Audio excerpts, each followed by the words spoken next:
아멘. 주님의 사랑과 평강이 그리고 주님의 위로가 이 자리에 그리고 대지의 모든 가정에 함께 하시길 소망합니다. 어제 교회 대청소가 있었습니다. 사실은 이게 목요일부터 계속 진행되던 일입니다.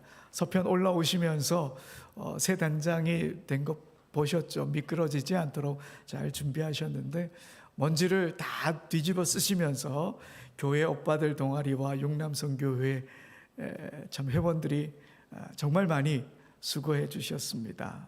정말 감사드리고요. 그리고 어제 겨우 내내 묵혀두었던 먼지를 다 털어내고 또 쌓여있던 쓰레기들 치우고 정리하는 성도님들의 모습에 많은 감동을 받았습니다. 오고 가는 말들도 참 따뜻하고 서로에게 힘을 더해주고 또 예배당을 깨끗하게 하는 그런 모습들이 참 보기 좋았습니다. 정말 수고 많으셨습니다. 수고해 주신 모든 분들께 감사드리고요. 우리 주님도 그 모습을 보고 기뻐하지 않았을까 그런 생각이 듭니다. 계속 교회를 사랑하시는 모습이 우리 안에 더 풍성해지길 간절히 소원합니다. 몇 해 전에 베스트셀러가 된 책이 있습니다. 언어의 온도라고 하는 책입니다. 그 책에 보면 이런 이야기가 나옵니다. 일산의 어느 병원 의사 선생님 이야기입니다. 그 선생님은 환자들을 부르고 대할 때에 환자 이렇게 부르지 않습니다. 어르신 이렇게도 부르지 않습니다. 박 원사님, 김 여사님, 이 선생님 이렇게 인사를 건네시곤 한답니다. 왜 환자라는 호칭을 사용하지 않고 그렇게 부르느냐 물었더니 이런 대답을 합니다. 자꾸 환자 이렇게 부르면 더 아픈 느낌을 받게 된다 하는 거지요. 그리고 할아버지, 할머니 이런 호칭을 싫어하는 분들도 계신다 그럽니다. 그래서 은퇴하기 전 그 직함을 불러드린다 하는 거죠. 그러면 병마와 싸우려는 의지를 더 굳게 다지시는 것 같다. 그래서 건강하게 일하시던 그 시절로 돌아가고 싶은 바람이 가슴 한쪽에 자리 잡고 있기 때문이지 않나. 그러면서 그가 말합니다. 병원에서는 사람의 말 한마디가 의술이 될 수도 있습니다. 말의 힘을 잘 아는 의사 선생님이셨죠. 우리도 그런 경험을 종종 합니다. 말 한마디가 어느 때는 기관총이 되어 우리 가슴을 막 파고들고 어떤 때는 말 한마디가 부드러운 봄바람이 되어서 우리 속에 생명을 일깨워 주기도 합니다. 참 말 한마디가 참 중요하지요. 히브리어로 말을 뜻하는 단어가 다바르라고 하는 단어입니다. 그런데 이 단어는 말이라고 하는 의미도 있지만 사건이라고 하는 뜻도 내포하고 있습니다. 말이 사건을 만들어내기에 그렇게 사용되는 거지요. 사람은 말로 나라를 세우기도 하고 말로 세상을 무너지게도 만듭니다. 그래서 고대 그리스나 로마 사람들은 출세하려고 하면 수사학을 배워야 한다 그렇게 말합니다. 수사학이란 논리, 철학, 법 이런 것들을 총동원해서 사람들 앞에서 자신의 생각을 말하는 종합 학문입니다. 수사학 기법을 통해서 사람들을 잘 설득하면 성공할 수 있다 이렇게 생각했던 것이죠. 하지만 여러분, 우리 옛 어르신들이 이런 말씀을 자주 하셨습니다. 웅변은 은이요 침묵은 금이다. 멋진 말보다 침묵이 더 가치 있는 것, 이런 의미이죠. 말하는 것도 중요하지만 때때로 침묵하는 게 더 나을 때가 있다 이 말입니다. 가벼운 말이 화를 자초할 때가 있습니다. 차라리 입을 다물고 있는 것만 못한 경우들 우리가 종종 보지 않습니까? 또 많은 말을 해도 전달되지 않는 가슴 속 아픔이 오히려 침묵을 통해 더 잘 전달될 때가 있으니까요. 침묵이 아무것도 전달하지 못한다 이건 아닙니다. 어떤 상황에서는 많은 말보다 침묵이 훨씬 더 깊고 무거운 가슴속 메시지를 전달합니다. 우리나라 기독교 초기에 침묵으로 설교를 하신 목사님이 계십니다. 이용도 목사님이십니다. 1931년 2월 18일에 황해도 재령에서 목사님께서 부흥 집회를 갖게 되셨습니다. 당시 집회는 요즘처럼 2박 3일 정도 열리는 짧은 집회가 아니었습니다. 일주일은 가벼운 집회였고 보름까지 가는 긴 집회가 많았습니다.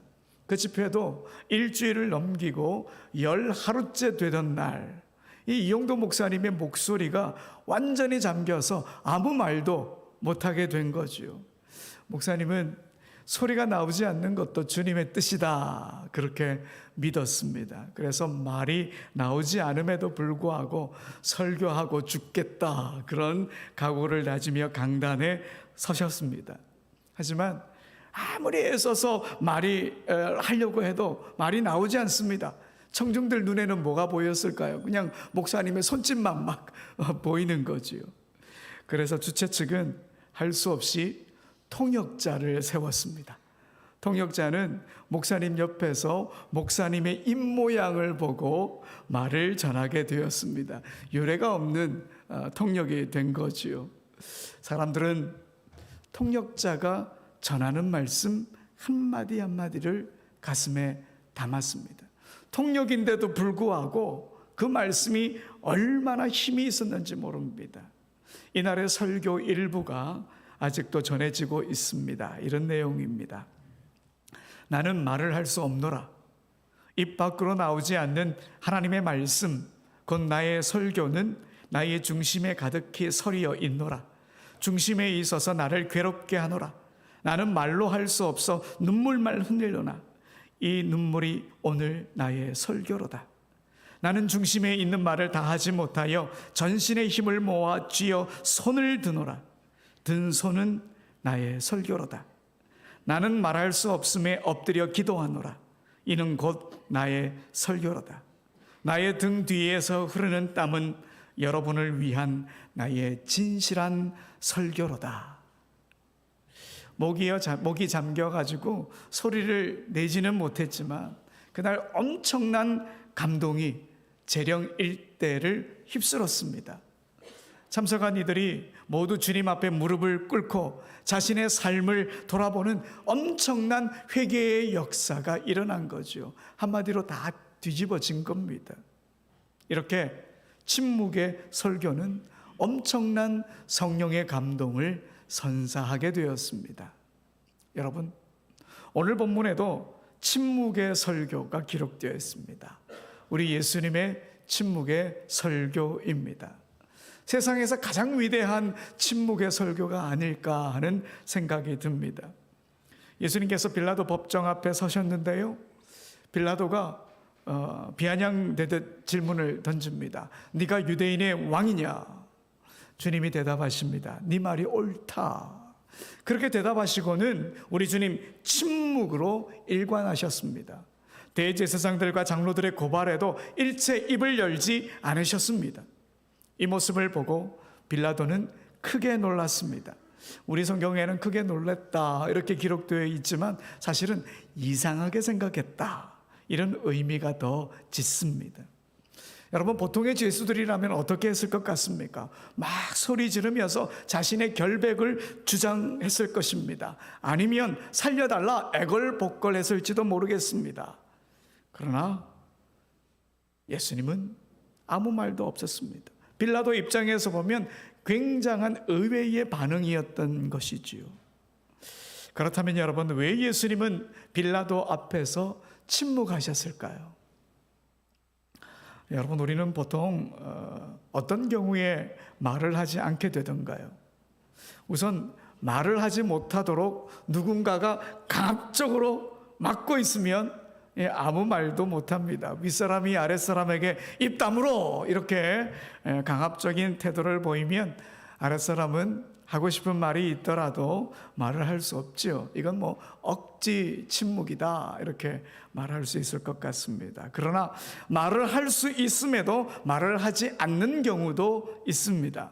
오히려 말을 하라고 재촉을 받아도 말을 하지 않는 경우가 있죠. 중요한 기밀이 누설될 때는 고문을 당하면서도 입을 열지 않습니다. 또 말을 해봤자 상대방이 이해할 수 없다 생각되면 굳이 말할 필요를 느끼지 않습니다. 누가복음 23장 6절 이후에 보면 예수님께서 헤롯 앞에 잡혀가셨습니다. 그때도 아무 말씀하지 않으셨습니다. 그때는 왜 그러셨을까? 헤롯이 예수님의 소문을 듣고 단순 호기심을 갖고 예수님을 대했기 때문입니다. 그래서 예수님 그에게 어떤 말이라도 말할 필요가 없겠다 그렇게 느꼈을 것 같습니다. 그런데 여러분, 침묵하는 정말 중요한 이유가 또 하나 있습니다. 그것은 말이 아닌 다른 방법으로 메시지를 전하려는 의도에서 침묵하는 겁니다. 그런 차원에서 주님의 침묵을 생각한다면 주님도 침묵을 통해 어떤 메시지를 전하고 있는 것이죠. 여러분 가만히 한번 생각해 보십시오. 예수님께서 잡히신 후에 여기저기 막 끌려다니실 때 가장 하고 싶었던 말은 무엇일까요? 가장 하고 싶었던 말. 저는 주님의 사랑의 메시지가 아니었을까 하는 생각이 듭니다. 아버지 하나님이 여러분을 사랑하십니다. 그 사랑이 나를 여기까지 보내셨습니다. 나도 당신들을 사랑합니다. 그러니 그 사랑을 완성하기 위해 나는 십자가를 질 것입니다. 아마 이런 메시지를 전하고 싶어 하지 않았을까요? 그러나 주님은 아무 말씀도 하지 않으셨습니다. 침묵하셨습니다. 대신 이 메시지를 몸짓으로 보여주기로 하신 거지요. 몸으로 십자가를 지심으로 이걸 보여주시려고 하신 것입니다. 그러니 주님의 침묵은 빌라도의 강압적인 태도 때문에 나온 억지 침묵이 아니었습니다. 빌라도가 아무것도 이해할 수 없을 테니 입을 다물고 계신 것도 아니었습니다. 이 침묵은 주님의 뜻을 전하는 메시지, 십자가를 지시겠다고, 사랑을 십자가로 보이겠다고, 십자가의 몸짓으로 하나님의 사랑을 보이겠다고, 그런 의미의 침묵의 메시지였습니다. 주님의 침묵은 사랑의 메시지를 전하기 위한 침묵이었던 거지요. 그러니 여러분, 우리 예수님의 십자가는 침묵의 설교이기에 귀로 듣는 설교가 아닙니다. 이 설교는 들을 귀가 있는 이들의 마음의 귀로, 영의 귀로 들을 수 있는 메시지입니다. 여러분, 오늘도 이 침묵의 메시지, 사랑의 메시지가 들리지 않습니까? 이 주님의 메시지, 이 침묵의 메시지를 듣는 영의 귀가 오늘 우리에게 필요합니다. 그런데 여러분, 성경을 우리가 쭉 읽다 보면 하나님의 침묵을 곳곳에서 발견할 수 있습니다. 누명을 쓰고 옥살이하고 있는 요셉에게 하나님은 침묵하셨습니다. 요셉 입장에서 보면 하나님 앞에서 의롭게 살겠다고 여주인의 유혹을 뿌리쳤는데 오히려 지금 옥살이를 하고 있습니다. 그런데 하나님 계속 침묵하십니다. 10년 넘는 긴 시간 동안 하나님은 침묵하셨습니다. 또 욥을 한번 볼까요? 여러분, 욥기는 42장으로 구성되어 있습니다. 그런데 욥이 폐가 망신하고 온몸에 악성 종기가 난 게 2장이에요. 그런데 2장부터 37장까지 그 긴 시간 동안 하나님 침묵하셨습니다. 빈털터리가 되고 온몸이 만신창이가 되었는데도 오랜 시간 동안 하나님은 침묵하셨습니다. 또 선지자 하박국을 보십시오.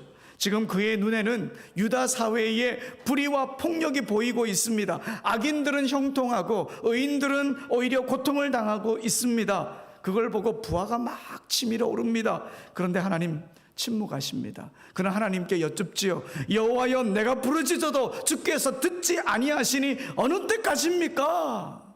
이렇게 소리내어 탄식합니다. 하나님이 침묵하고 있으니까. 다윗도 마찬가지입니다. 도망자 신세가 10년이 넘어갑니다. 아무런 하나님의 사인이 보이지 않습니다. 하나님 여전히 침묵하십니다. 다윗은 자신의 답답한 마음을 시편에 이렇게 표현하고 있습니다. 시편 13편 1절입니다. 우리 함께 읽어봅시다.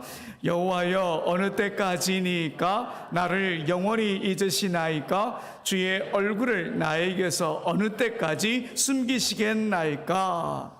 다윗은 침묵하시는 하나님 원망하듯 지금 기도하고 있는 거예요. 이렇게 보니 여러분, 침묵은 하나님의 특기가 아닌가, 그런 생각이 들기도 합니다. 그러나 여러분, 하나님은 그 침묵을 통해 하나님의 뜻을 이루어 가십니다. 침묵하시지만 그 침묵 속에 하나님의 메시지가 있습니다. 그 침묵의 메시지의 내용, 그 내용도 바로 하나님의 사랑입니다. 침묵하시는 하나님을 향해 원망하던 다윗이 시편 13편 뒷부분에 보면 이 침묵하시는 하나님의 의도가 무엇인지 깨닫게 됩니다. 시편 13편 5절 말씀입니다. 함께 읽읍시다. 나는 오직 주의 사랑을 의지하여 싸우니 나의 마음은 주의 구원을 기뻐하리이다. 아멘. 지금 다윗이 하나님께서 침묵하신 이유를 깨닫게 되었지요. 자신의 인생을 이끌어 가시는 하나님의 사랑이 바로 침묵의 메시지다, 이걸 깨닫게 됩니다. 그래서 뭐라고 고백합니까? 오직 주의 사랑을 의지합니다, 이렇게 노래한 것이지요. 하나님의 침묵을 경험한 요셉도, 이욥도, 하박국도 모두 하나님의 더 크신 계획과 사랑의 메시지가 그 침묵 안에 들어있음을 알게 되었습니다. 요셉은 하나님의 침묵 이후에 이집트의 총리가 되었습니다. 또 욥은 하나님의 침묵 이후에 하나님을 향한 믿음이 한 단계 더 자라게 되었고, 그리고 하나님께로부터 회복의 은총을 누리게 되었습니다. 하박국은 하나님의 침묵 이후에 의인을 향한 하나님의 사랑의 뜻을 깨닫게 됩니다. 의인은 오직 믿음으로 말미암아 살리라, 이 침묵의 메시지를 하박국이 듣게 되는 것이죠. 여러분, 이렇게 하나님의 침묵은요, 하나님의 사랑입니다. 그러니 우리는 하나님의 침묵의 언어를 배워야 합니다. 하나님의 침묵의 메시지를 알아차려야 합니다. 하나님의 침묵의 언어는 사랑이었고, 그 침묵의 메시지는 하나님의 사랑을 깨달았다면, 그 믿었다면 그렇게 삶을 살아내라, 바로 이 메시지였습니다. 여러분, 예수님의 침묵도 그렇습니다. 하나님의 사랑이 침묵의 메시지입니다. 하나님의 사랑을 십자가로 전하기 위해, 몸으로 그 십자가를 보여주기 위해 침묵하셨습니다. 그러니 신앙인은 이 십자가의 사랑을 기억하며 감사하며 십자가의 삶을 기쁨으로 살아내야 합니다. 침묵의 언어를 배워야 합니다. 침묵의 메시지를 깨달아야 하고, 몸으로, 삶으로 살아내는 그 침묵의 삶, 살아내야 하는 겁니다. 조금 전에 말씀드렸던 이용도 목사님, 황해도 재령에서 그 집회, 그 뜨거운 그 집회가 화근이 되었습니다. 성령의 역사가 강하게 나타나고 이용도 목사님의 인지도가 높아지자 시세 많은 이들이 생겨났습니다. 그래서 온갖 꼬투리를 다 잡아서 노회에 신고를 했고요. 감리교단의 황해노회와 평양노회가 이용도 목사님에게 금종령을 결정하게 됩니다. 어디도 다니지 말라는 거예요. 어디에서도 집회하지 말라, 그런 의미죠. 그러다 몇 해 뒤에 이용도 목사님에 대한 오해가 더 심각해지면서 감리교단은 이용도 목사님을 신비주의자다, 이단이다, 이렇게 단죄를 해버렸습니다. 그 무렵 목사님은 자신의 호를 정합니다. 시무언이라고 말이죠. 이 말의 뜻은 말하지 않는 것이 좋다, 침묵은 옳다, 이런 의미입니다. 오늘 설교 제목이 바로 이용도 목사님의 호에서 따온 것입니다. 시무언. 당시 이용도 목사님은 시므온에 대해 이렇게 설교하셨습니다. 시므온, 말하지 않는 것은 좋다. 이 세상은 말 많은 세상입니다. 하지 않아도 좋을 말, 남을 해하는 말이 얼마나 많은 세상입니까? 자기의 아름다운 뜻을 남에게 전하라고 하나님께서 주신 그 말을 가지고 얼마나 남을 해하고 세상을 망치는 것입니까? 이 인류 사회의 모든 악, 모든 싸움, 모든 화근은 다 이 말에서 되는 것임에 나는 말이 없기를 바라며 또 벙어리가 되어지기 위하여 염원하는 바이올시다. 네, 이영도 목사님은 세상에서 불필요한 말과 해로운 언어가 많다 그렇게 보았고, 이런 말이 인간 사회의 악과 갈등의 원인이 된다 이렇게 여긴 거지요. 당시 자기의 상황을 비추어 봐도 그게 다 자명하게 드러나지 않습니까? 그래서 목사님은 말보다 행동으로 신앙을 실천하고자 했습니다. 예수님의 사랑 없이는 어떤 말도 하지 않겠다 다짐하면서 이 호 시므온을 사용하셨던 겁니다. 나아가 이 호를 사용하면서 예수님처럼 겸손하고 희생적인 삶을 말로만이 아니라 실제로 내가 살아내겠다 그런 의지를 다졌습니다. 그러면서 자신은 침묵하면서 거룩한 바보로 살겠다 결단하셨지요. 그러니 여러분, 이영도 목사님의 호인 이 시므온은 단순한 침묵, 무력함의 침묵 이런 건 아니지요. 말 대신 행동으로 신앙을 실천하고 예수님과의 깊은 연합을 추구했던 그의 영성과 철학이 담긴 그런 호입니다. 그런데 1933년 그의 나이 33세, 어릴 때 알았던 폐병이 다시 도져가지고 예수님과 같은 나이에 세상을 떠났습니다. 하지만 후대에 와서 그에 대한 오해가 풀렸습니다.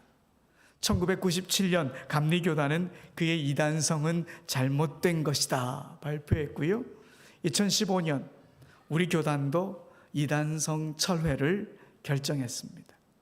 이렇게 이영도 목사님은 침묵하시며 예수님의 사랑을 삶으로 살아내는 것이 먼저다 이렇게 생각하셨고 정말 그렇게 사셨던 겁니다. 여러분, 우리도 침묵의 언어를 배워야 합니다. 예수님의 침묵 설교를 듣는 귀가 열린 사람이 되어야 하고 말보다 침묵으로 말하는 법을 배워야 합니다. 그리고 그 침묵은 단지 입을 다무는 게 전부가 아닙니다. 온몸으로 삶으로 말하는 것임을 깨닫고 온몸으로 삶으로 주님의 사랑을 드러내는 그런 침묵의 메신저가 되어야 하는 것입니다. 사도 바울은 고린도 교회 성도들에게 이렇게 권면했습니다. 고린도전서 4장 20절 우리 함께 읽어봅시다. 하나님의 나라는 말에 있지 아니하고 오직 능력에 있음이라. 아멘. 사랑하는 여러분, 이제 말하기보다 오히려 기도를 더 많이 합시다. 그리고 묵묵히 그리스도인답게 몸짓으로 말하며 살아갑시다. 하나님의 침묵이 길어져도 그것은 우리를 향한 하나님의 사랑이다 이것을 기억합시다. 그러면서 언제나 마음의 길을 높이 높이 세워서 지금도 침묵하시는 것 같지만 우리에게 사랑을 말씀하시는 그 주님의 음성을 듣게 되길 소망합니다. 그 음성을 들으면서 입으로만 하는 값싼 고백이 아니라 침묵하며 몸으로 삶을 드리는 그 사랑의 고백 더 풍성해졌으면 좋겠습니다. 우리 모두 말보다는 기도로, 주장보다는 사랑으로, 설명보다는 섬김으로 말하는 신앙인이 됩시다. 이런 삶을 살아내어 주님의 기쁨이 되는 우리 모두가 되길 간절히 소원합니다. 우리 자리에서 일어나서 찬송가 292장 찬송합니다. 주 없이 살 수 없네 고백하시겠습니다.